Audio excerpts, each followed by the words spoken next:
The King of Ska was a street fighter who took down 3 rival producers in one song.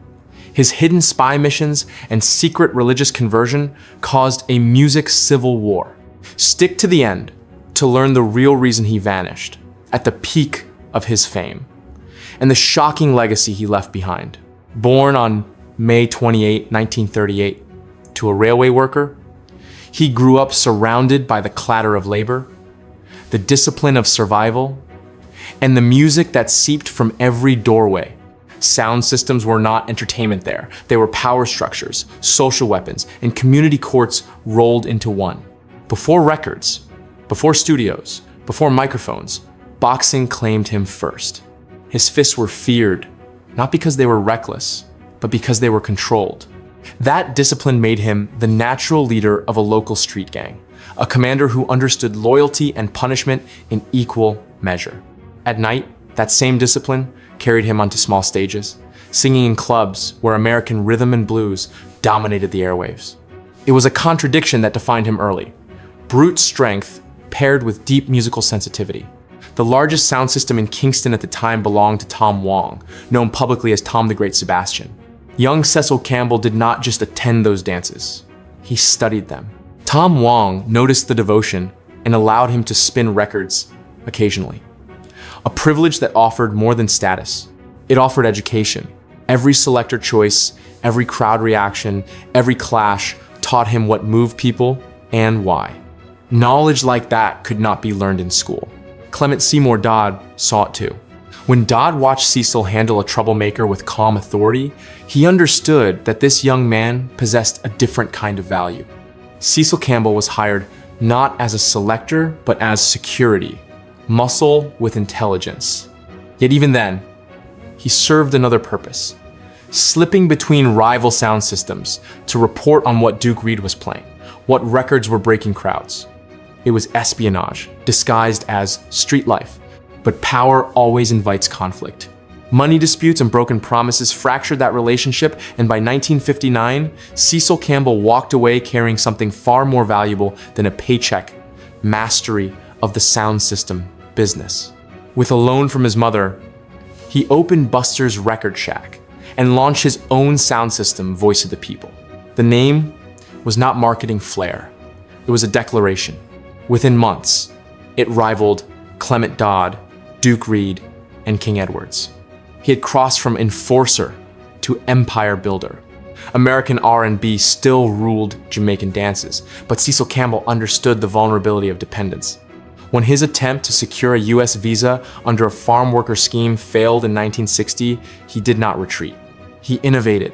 If he could not import records, he would create them. Working with drummer Arkland Parks, he recorded his first single, Little Honey. When it blasted from his sound system, it sounded different, unmistakably local, unmistakably Jamaican. The crowd responded instantly. Then came the decision that changed everything. For his next release, Oh Carolina, Cecil Campbell recruited Count Ossie, a Rastafarian Nyabingi drummer. In a society that treated Rastafari as outcasts, this was a radical act. The drums carried African memory into Jamaican popular music with unapologetic force.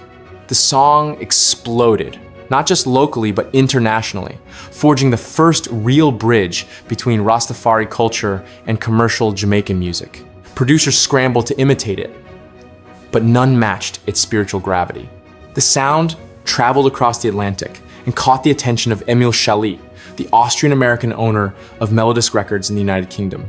Through its Blue Beat subsidiary, Prince Buster became one of the label's cornerstone artists. By 1963, his music had ignited a ska blast in Britain. When he arrived in London for his first UK tour, he was stunned. Fans dressed like him, spoke like him, moved like him. The rude boy image had crossed oceans intact. In a London club called the Rom Jam, he met Alex Hughes, a towering bouncer and professional wrestler, who became his bodyguard. That same Alex Hughes later transformed into Judge Dredd, a dancehall star whose very name came from a Prince Buster record. During that tour, Prince Buster also crossed paths with Muhammad Ali, forging a connection that would later reshape his spiritual life. Back in Jamaica, the hits multiplied. Madness, Wash Wash, and Al Capone did more than dominate charts. They defined the sound of an era. His lyrical clashes with Derrick Morgan became legendary, musical fights that thrilled audiences. When Lee Scratch Perry released Mad Head under Clement Dodd's banner, Prince Buster responded with 3 Against 1, a direct jab on Dodd, Duke Reed, and King Edwards combined. Conflict-fueled creativity. By 1966, his cover of My Girl topped Jamaican charts, and his dominance earned him a weekly radio program on RJR, The Prince Buster Show, which ran for 3 years. As ska slowed into rocksteady, he adapted effortlessly, releasing Hard Man Fay Dead, Rudy, Rudy, Rudy, and Shantytown. Then came Judge Dredd, a chilling narrative delivered from the perspective of a stern magistrate sentencing rude boys, reflecting both his street past and moral complexity. International success followed him relentlessly. In 1967, while touring Britain again, Al Capone charted overseas, and 10 Commandments broke into the US Billboard listings. Even controversy bowed to his momentum. Songs like Big Five and Recca Pun Pun, written by a young Eddie Grant, pushed boundaries. Big Five would later launch the career of Judge Dredd himself. By the end of the 1960s, Prince Buster stood unmatched. He was the undisputed king of Jamaican music, architect of ska, ruler of rude boy mythology. Yet the very faith he had helped introduce to popular music through Oh Carolina now stood at odds with his own beliefs. Converted to Islam through his friendship with Muhammad Ali, he found Rastafari's rising dominance within reggae incompatible with his spiritual path. Instead of adapting again, he withdrew. As roots reggae surged in the 1970s, Prince Buster pivoted behind the scenes, producing artists like Big Youth, Augustus Pablo, and Dennis Al Capone. In 1971, a legal dispute shuttered Blue Beat Records. He made a brief appearance as a radio DJ in The Harder They Come, and then released The Message Dubwise, widely regarded as the first full-length dub album before disappearing from the spotlight entirely. While the world crowned Bob Marley, Britain quietly carried Prince Buster's legacy forward. Bands like Madness and The Specials built the two-tone movement directly on his foundation. Madness took their name from his song. The Specials' Gangsters reworked Al Capone. His style, sound, and stance lived on in a new generation who never forgot him. In the mid-1980s, curiosity pulled him back. Touring with the Scatolites reintroduced him to audiences who treated him like a rediscovered prophet. In 1998, a Levi's advertisement revived Wine and Grind, pushing it to number 21 on the UK charts. Recognition followed. In 2001, the Jamaican government awarded him the Order of Distinction. Then came the final battle. A stroke in 2009 weakened him, but did not break him. True to form, he fought back as best he could. Complications followed, and on September 8, 2016, in Miami, Cecil Bustamante Campbell passed away. What remained was not nostalgia, but infrastructure.